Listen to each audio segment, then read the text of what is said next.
Ganapati Deva Gananana Om Ganapati Deva Jai Jai Jai Jai Ganapati Deva Jai Jai Jai Jai Ganapati Deva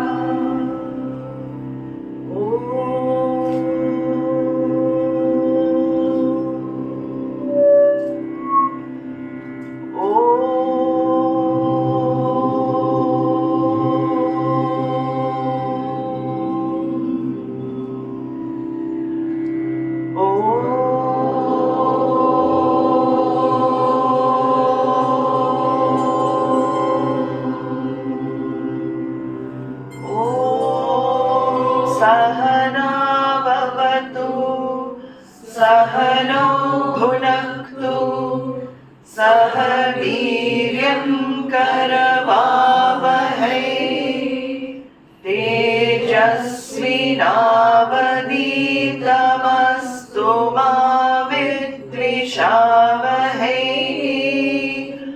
Om Shanti Shanti Shanti Gurur Brahma Gurur Vishnu Gurur Devo Maheshwara Guru Sakshat Param Brahma Tasmai Shri Gurave Namaha Dayakaram Dayakaram Dantam Dharma Pravartakam Pranamami Dayanandam Madacharya Paramparam Om Gam Ganapataye Namaha Om Gam Ganapataye Namaha Om Gam Ganapataye Namaha Ajnanatimmirandasya Jnananjanashalakaya Chakshurunmilitam Yena Tasmai Shri Gurave Namaha.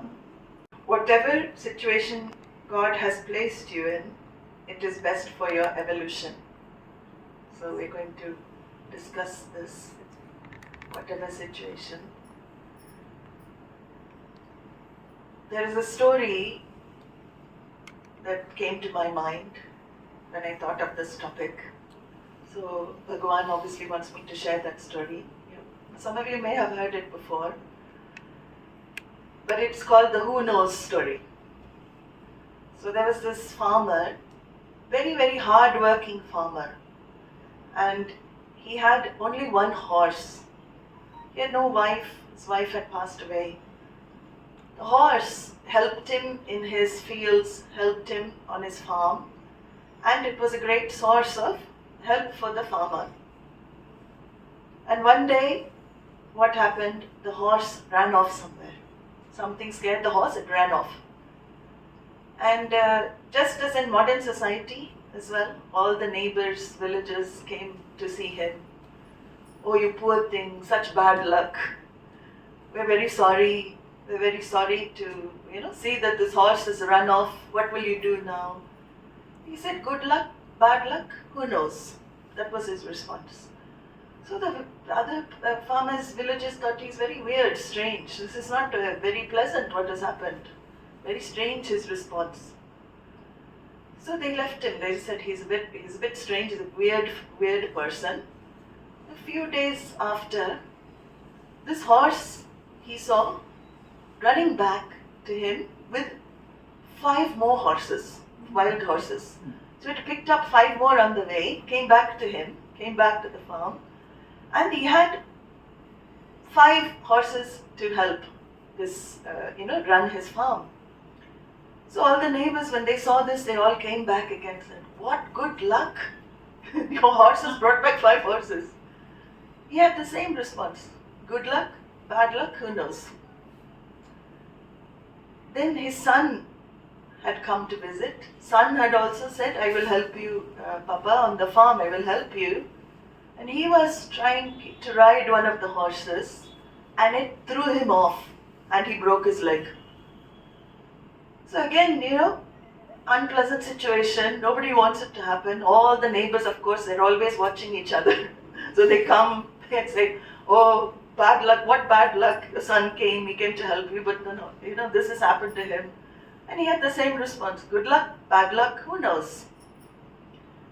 Just then, that the country went to war and they were conscripting for the army, young men. So the army people had come to see, and they had come to look at the, come to search in the agricultural places. And all the neighbors' sons they took for war. But they came to this farmer's house and they saw the son with this plastered leg lying there and he could not go to war. Again the neighbors came and said, what good luck you have! What great luck you have!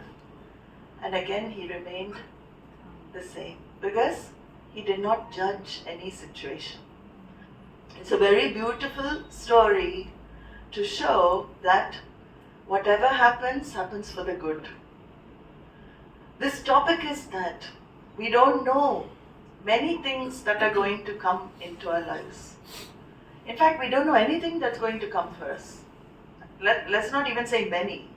We think we know what is going to happen, but can we really know what is going to manifest next moment? No. None of us know.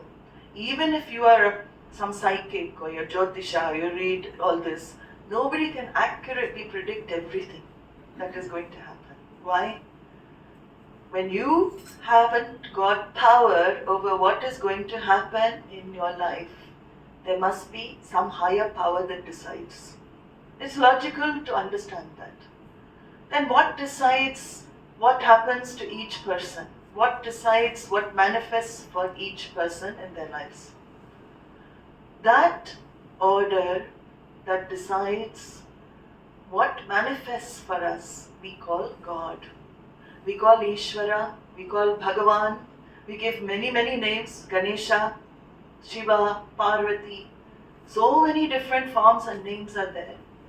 But through all of those names and forms, we acknowledge that there is a supreme intelligence in our lives.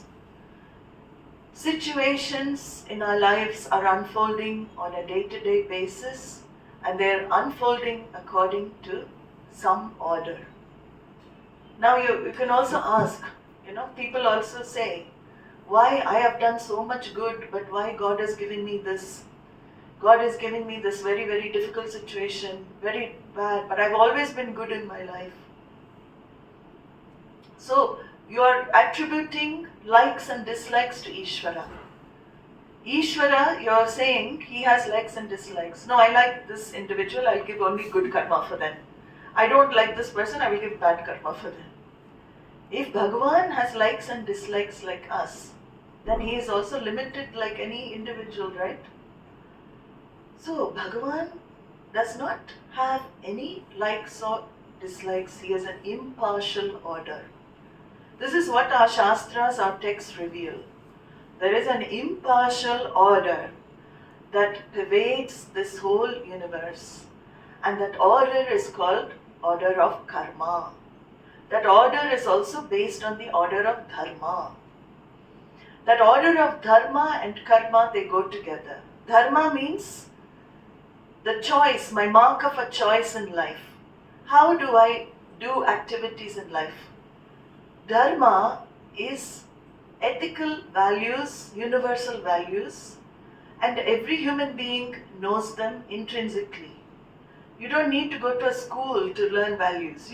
I don't want to get hurt. In the same way, others also don't want to get hurt. That's the basic value. Ahimsa paramo dharmaha. All other values stem from this value. So dharma becomes a marker for choice in life. Doing our activities in the world with ethical guidelines, ethical norms, not transgressing. And how is it linked to karma? So when we say karma, if I go against the ethical norms, the Vedas say that you will incur a negative result in your invisible karmic account called papa. And that papa, that invisible result, will ultimately manifest in the form of unpleasant situations in your own life. So you may think, oh, nobody's watching, it's okay, it's a small little thing, I can transgress. Sometimes when nobody's watching, we don't, people are watching, we're more careful. But C.S. Lewis, he is a great author. He said, integrity is doing the right thing even when you know nobody's watching. So doing the right thing is important for us. Why? Because I do in accordance with Dharma, and when I do in accordance with Dharma, the Veda says, I am in harmony with Ishvara. So Bhagavan is this order actually. He is not a mandate. He is not sitting in Kailasa or Vaikuntha saying, do this, do that. He is the very form of that order that pervades the universe. So when I'm in harmony with the order, I do what is to be done and I don't transgress. Even if I lose something, but I'm very clear what ethics are, then I gain punya in my life. Punya are pleasant situations that manifest for me in this life or in future life. Pleasant situations we love. We adore pleasant situations. We have no problem. In fact, we will love to have pleasant all the time. But this order doesn't work like that. Ishvara is a supercomputer. Ishvara in this form of karma phaladata, the giver of results of action, the one who manifests situations in our lives, all our lives, according to our karmic account, number one, not just our karmic account, according to what is good for us. So when we're talking about the topic is how Bhagavan does the best for your growth, your evolution. We may not think from our viewpoint, this is good for me, because I have certain vision of how I want things to be in my life. So these are based on my likes and dislikes. I like situations to be in a certain way, so I'm happy. I don't want situations to be in a certain way because I'm unhappy. This is the true pursuit of every human being everywhere. Avoiding unpleasant situations because they make me unhappy. Going after pleasant situations because they make me happy. So my whole life, all my activities in life are put under these two headings. Running towards happy situations, running away from unpleasant. Running towards pleasant, running away from unpleasant.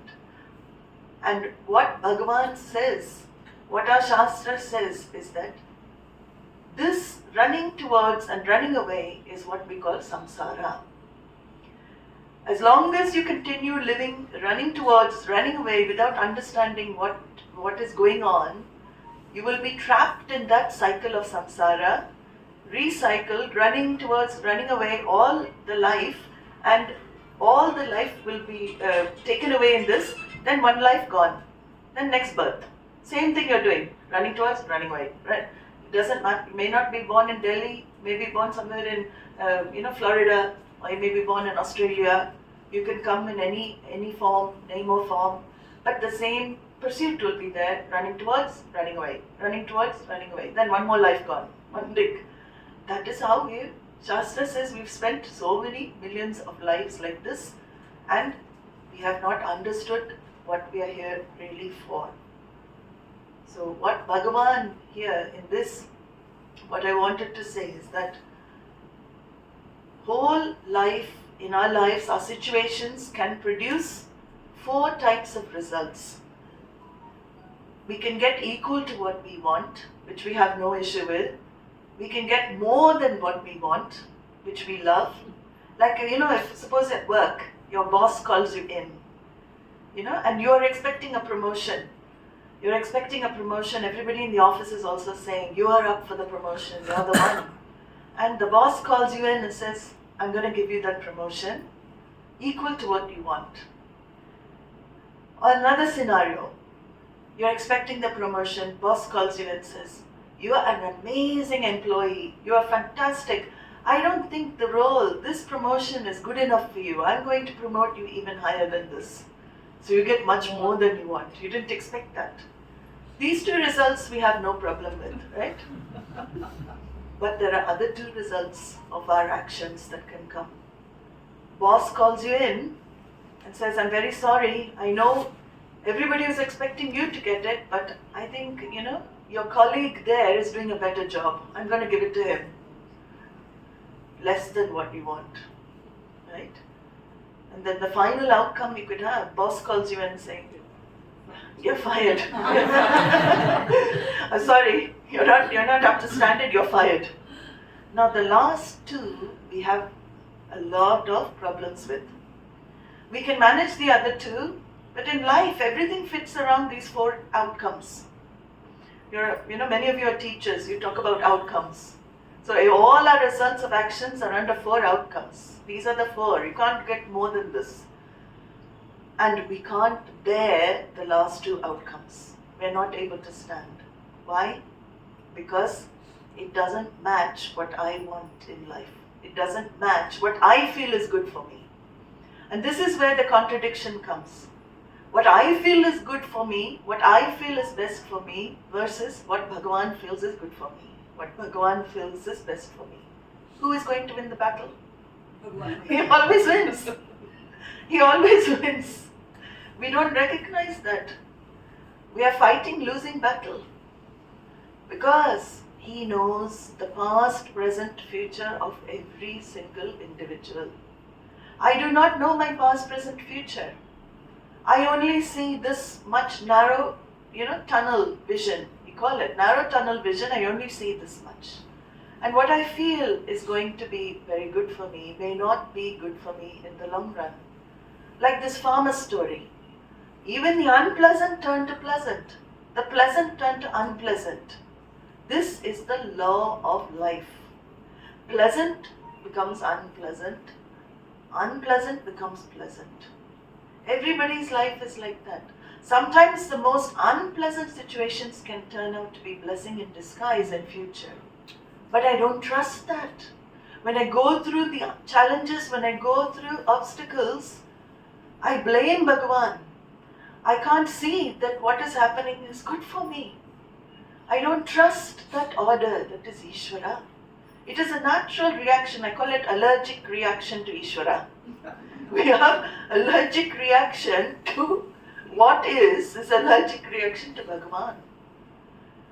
If I understand, first there is supreme intelligence that has this order, and what is happening is not under my control. Even though I've made the efforts, I may not get the desired results. It's with anything in life. People work in corporate, you know that. You can't get the desired results all the time. But here is when trust comes into the picture. Obstacles, challenges are Bhagavan's way of saying, I'm testing you, I'm examining you. It's Bhagavan's examinations in life. Are you going to pass the test? Or are you going to not pass? I don't want to use the word fail. There's no such thing as failure in life. Failures are only stepping stone to success. Or are you going to become despondent and depressed? Because when I keep resisting life, inevitably I will have a nervous breakdown. That is why we have anxiety. If you see in modern culture now, all anxiety, stress, strain can be narrowed down to non-acceptance of facts. Children are not trained to accept life as it comes. They're trained in mathematical formulae. Sorry. They're trained in big English grammar sentences. They're trained in so many ways of, what can give them a good profession, give them good salaries, all of this. But are they trained in living life? All children should also have the training from young to say that there is a intelligence here. This intelligence is what is responsible for situations manifesting for us. And that intelligence is not random, it is not partial, It doesn't have favoritism over one over another, even though you may see, some people ask, that person is such a, is given to such bad things, doing such criminal actions, but they're getting everything in life. They're getting money, they're getting power, just look at the politicians and you can put everybody. So much they're getting. Why? So when we understand this karmic order, which is Ishvara, you will understand what you're doing right now may not be what you're experiencing right now. It may not be connected at all. What you're receiving right now is what Bhagavan feels is good for your growth. If we are here to materially grow, do we take away everything with us when we leave this world? Do our bank accounts come with us? My savings here, my investments here, do I take anything with me? No. I take zero with me, zilch. Only I take my karmic account with me to next journey, next step on the journey. So, whatever is happening to each one at any particular time and place is exactly what is meant to happen. For the spiritual evolution, for the spiritual growth of each jiva. That is why Bhagavan's test is obstacles in life. We never grow through pleasant experiences. If you imagine your life now, and every situation you have which is pleasant, everything you want keeps happening, pleasant, pleasant, pleasant. How will you be? Will you ever change? Will you transform? Will you think about life at all? If every situation we had was wonderful, fantastic, pleasant, either the two results I talked about that we like, equal to what I want, two outcomes, or more than what I want. From now, this point onwards, all our lives will be equal to what I want, more than what I want. Everything. Imagine, we would love that. We think we would love it. But in fact, we will end up getting bored with that as well. What is this? Everything's happening as I want. Nothing, I'm not making effort. Everything, it's just turning out like that. But we will never change, we will never grow. And we are here put on this planet for spiritual evolution. There is no other reason for us to be here. Our family is for our spiritual evolution. Our employment is for spiritual evolution. Our situations are given for spiritually evolving. Everything is given for us to grow spiritually and emotionally mature. And real emotional maturity, Swami Dayananda used to say, emotional maturity is accepting what is as Ishvara. Whatever happens in my life, I trust that order that is infallible. For us, Ishvara, we don't say Ishvara is infallible. The infallible is Ishvara. Infallible means he cannot go wrong. All knowledge, can it go wrong? The one that has all knowledge, we see the big word in English, omniscience. This Ishvara is omniscient. Omniscient means omni. Omni probably comes from om. Actually, Latin omni means everywhere. He is all-knowing. He is omnipresent. He is in everything. He is omnipotent, all-powerful. Can such an Ishvara Bhagavan ever fail? He cannot fail. He cannot fail any of us. So the trust is understanding whatever is happening in my life is happening for a reason, and it is happening for the best. I may not recognize it where I am looking from my standpoint, but from the standpoint of Ishvara, he knows this jiva, this test is, this obstacle is given to this jiva for the jiva's growth. And Bhagavad Gita becomes a great source manual to give us the points on how to grow, to give us the tips on how to practice this knowledge in our day-to-day lives. There Bhagavan says in a very beautiful verse in the 3rd chapter, Mahi sarvani karmani sanyasyatma chetasa nirashir nirmamo bhutva Yudhyasva vigatajvaraha mai sarvani karmani. Whatever you do in life, do it as an offering to me. Krishna says that. Do it as an offering to me. I am the altar of your karma. Don't do it with an eye on the results all the time. Do it as offering. I am doing this. I am giving 100% to this work. I am giving 100% to this duty I have to do, this person or this I am giving, because I am doing it as offering to Bhagavan. And he says, Adhyatma Chetasa. So, that means with the discriminating intellect. So you don't offer wrong activity to Ishvara. I am going to commit this burglary, I offer to Ishvara. No. It is not offering wrong activity. So with the discriminative intellect means I give only the good actions to Ishvara. Nirashihi, without worry for the future. Nirashi, without hope. Without hope sounds a very negative thing. Without hope. Oh, there's hope. We have to understand in this context means without always having an eye on the result. Always thinking, oh, I'm doing this because I want this to happen. Usually when we do the activity, we want something to manifest. We don't do it otherwise. So we do have expectation for a result. There's nothing wrong with that. Some translations you will read, don't expect results. No. Prayojanam anudishya mandopi na pravartate. Even a fool will not do an action without expecting a result. Krishna is saying, not saying don't expect. He's saying, you can expect, but don't be attached to what manifests. There's a difference here.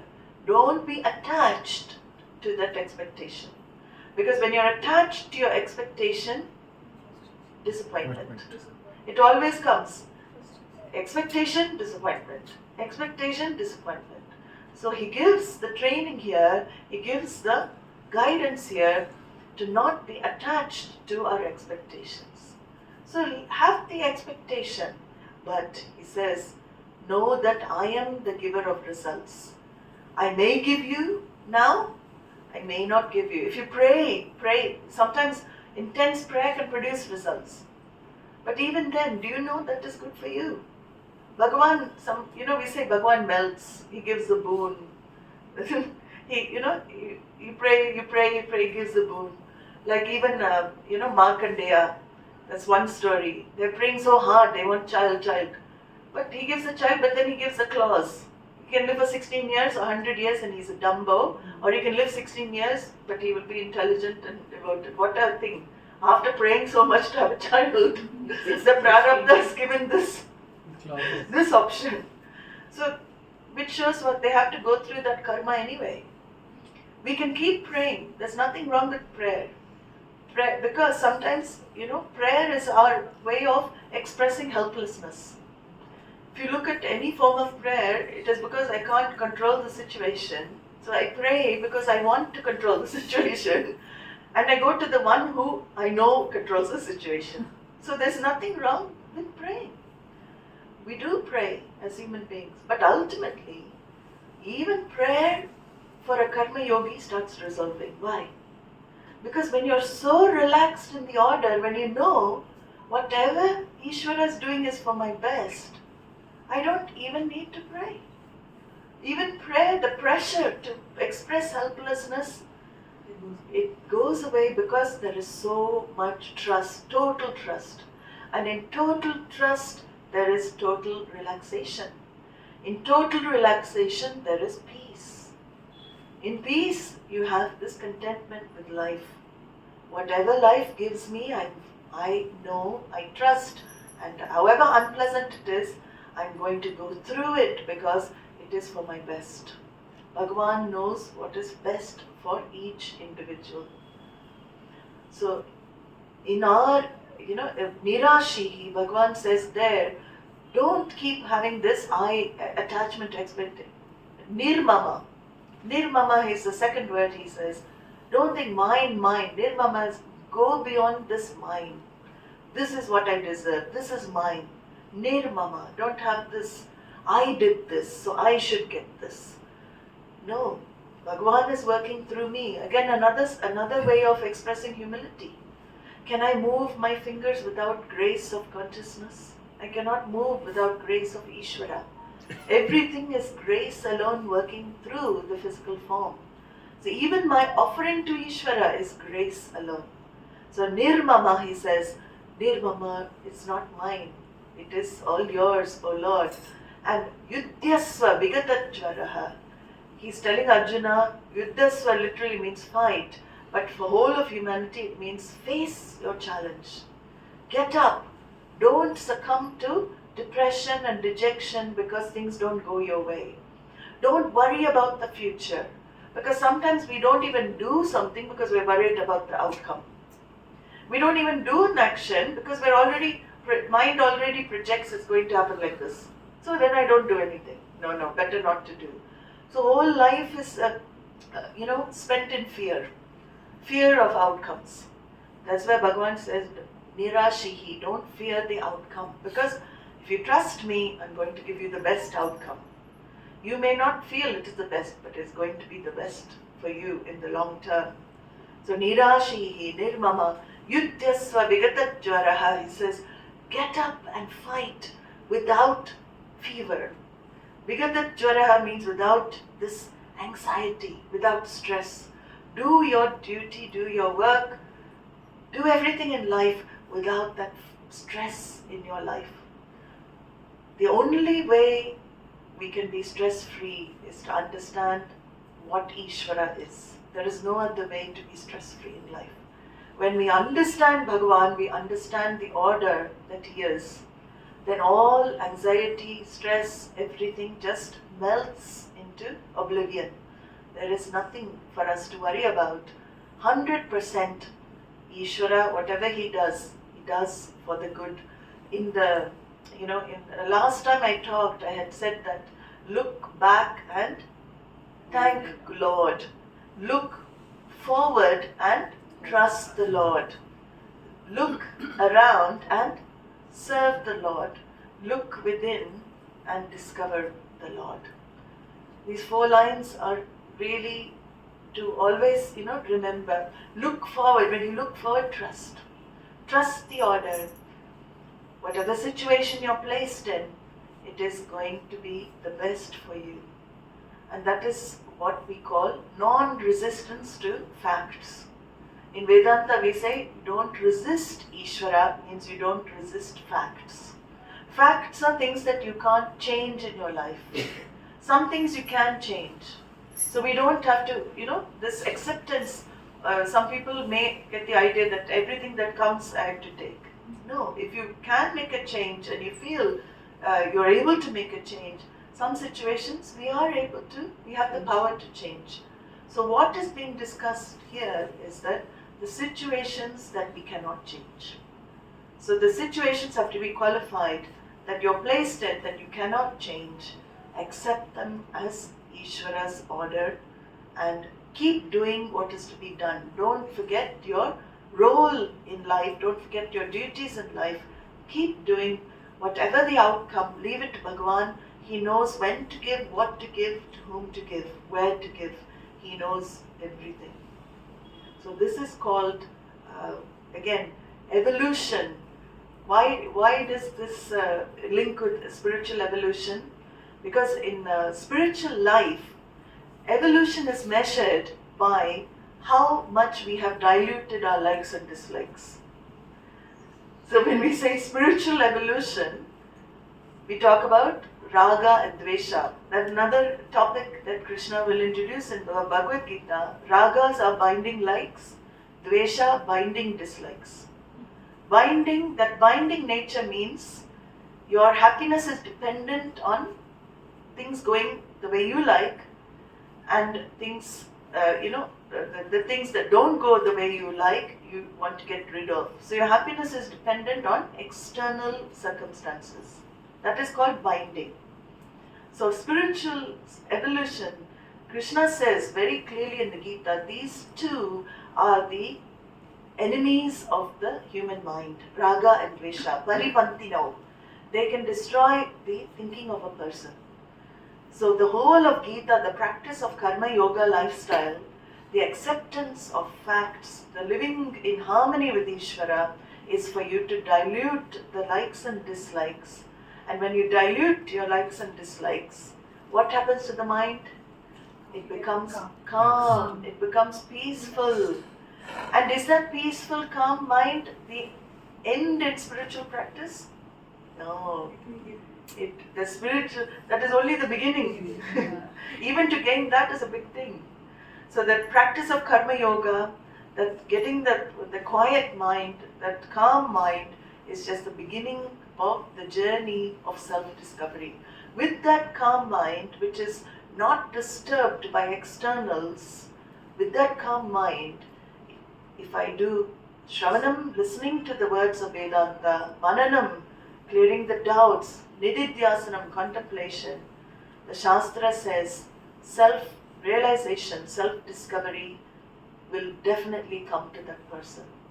So whole life is for spiritual growth.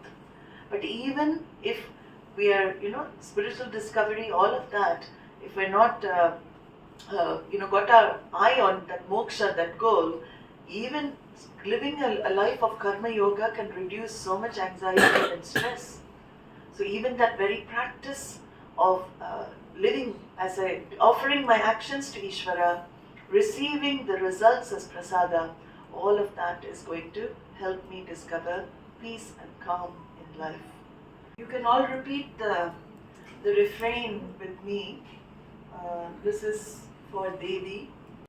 Ya Devi Sarva Bhuteshu, and you have different things, Buddhi, Shakti. So it is very beautiful, the last line. You're invoking Mother in your form, the Mata in everybody's form, in the form of intellect, in the form of compassion, in the form of, so you all have all these words. So you can follow that with me. It's called Durga Devi Suktam from Chandipat Devi Mahatmyam. On Navaratri we usually chant this, and we do with namaskaras physically as well. It's very nice, but please do join.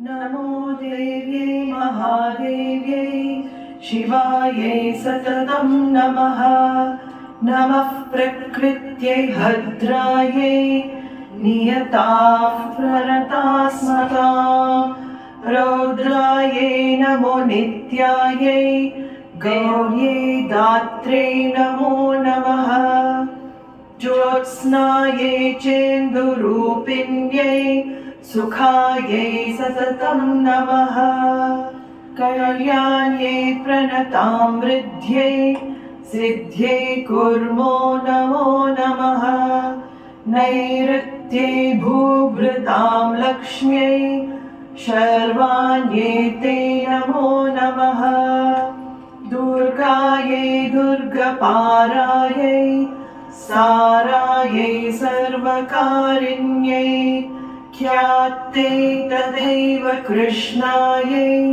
Dhumraye Satatam Namaha Adisaumyati Raudraye Natastasyai Namo Namaha Namo Jagat Pratishtaye Devye Kritye Namo Namaha Ya Devi Sarva Bhuteshu Vishnumayeti Shabdita Namastasyai Namastasyai Namastasyai Namo Namaha Ya Devi Sarva Bhuteshu Chetanetya Vidhiyate Namastasyai Namastasyai Namastasyai Namo Namaha Ya Devi Sarva Bhuteshu Buddhi Rupena Samstita Namastasyai Namastasyai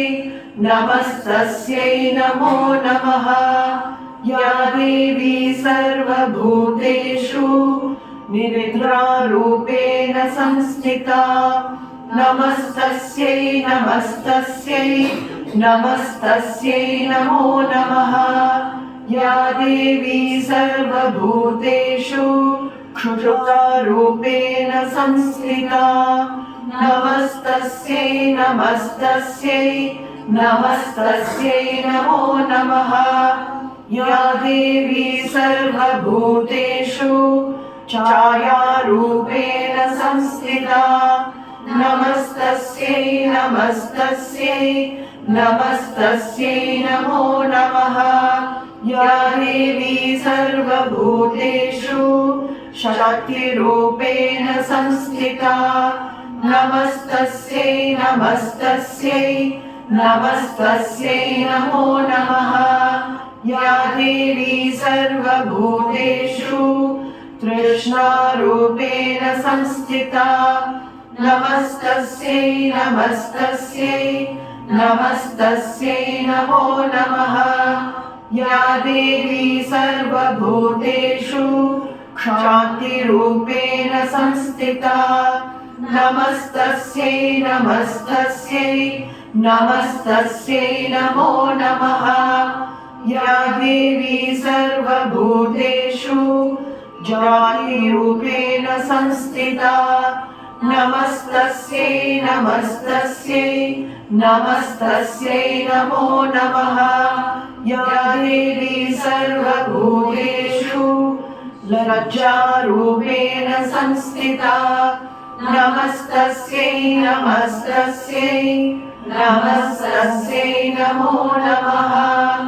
या देवी सर्वभूतेषु शान्तिरूपेण संस्थिता नमस्तस्यै नमस्तस्यै नमस्तस्यै नमो नमः।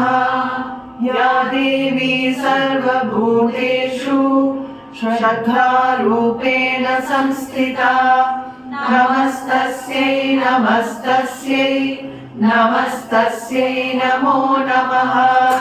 या देवी सर्वभूतेषु कान्तिरूपेण संस्थिता नमस्तस्यै नमस्तस्यै नमस्तस्यै नमो नमः। या देवी सर्वभूतेषु लक्ष्मीरूपेण संस्थिता नमस्तस्यै नमस्तस्यै नमस्तस्यै नमो नमः। या देवी सर्वभूतेषु प्रकृतिरूपेण संस्थिता नमस्तस्यै नमस्तस्यै नमस्तस्यै नमो नमः। या देवी सर्वभूतेषु स्मृतिरूपेण संस्थिता नमस्तस्यै नमस्तस्यै नमस्तस्यै नमो नमः। या देवी सर्वभूतेषु दयारूपेण संस्थिता नमस्तस्यै नमस्तस्यै नमस्तस्यै नमो नमः। या देवी सर्वभूतेषु तुष्टिरूपेण संस्थिता नमस्तस्यै नमस्तस्यै नमस्तस्यै नमो नमः। या देवी सर्वभूतेषु मातृरूपेण संस्थिता नमस्तस्यै नमस्तस्यै नमस्तस्यै नमो नमः। या देवी सर्वभूतेषु भ्रातृरूपेण संस्थिता नमस्तस्यै नमस्तस्यै नमस्तस्यै नमो नमः। इन्द्रियाणाम् अधिष्ठात्री भूतानां चाखिलेषु या भूतेषु सततं तस्यै व्याप्तिदेव्यै नमो नमः। चितिरूपेण या कृत्स्नम् एतत् व्याप्य स्थिता जगत् नमस्तस्यै नमस्तस्यै नमस्तस्यै नमो नमः। नमस्तस्यै नमस्तस्यै नमस्तस्यै नमो नमः। ॐ शान्ति शान्ति शान्तिः। सर्वे भवन्तु सुखिनः सर्वे सन्तु निरामयाः सर्वे भद्राणि पश्यन्तु मा कश्चित् दुःखभाग् भवेत् असतो मा सद्गमय तमसो मा ज्योतिर्गमय मृत्योर्मा अमृतं गमय ॐ पूर्णमदः पूर्णमिदं पूर्णात् पूर्णमुदच्यते पूर्णस्य पूर्णमा